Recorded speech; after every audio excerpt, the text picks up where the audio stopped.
3 HP single phase motor भरलेली आहे, open wheel. तरी आपण एकदा बघून घ्यावा.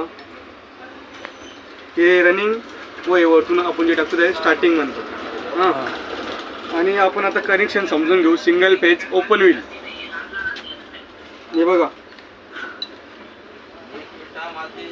जर आपल्याला जर कॉमन धरायचं आहे एक्झॅक्टली, म्हणजे पहिलं कॉमन धरायचं. हां, तर हे जे आहे का रनिंगचं, त्याला पाठीमागचं एक वायर धरायचं, पाठीमागचं रनिंगचं, आणि समोरचं स्टार्टिंगचं धरायचं, त्याला कॉमन म्हणतात. आणि कॉमनच्या याला आपण ब्ल्यू कलरचं वायर जोडायचं. हां, आणि चला इथून, आणि एक हे बघा, जे वरची आपण जे कॉईल टाकलेली त्याला स्टार्टिंग म्हणतात.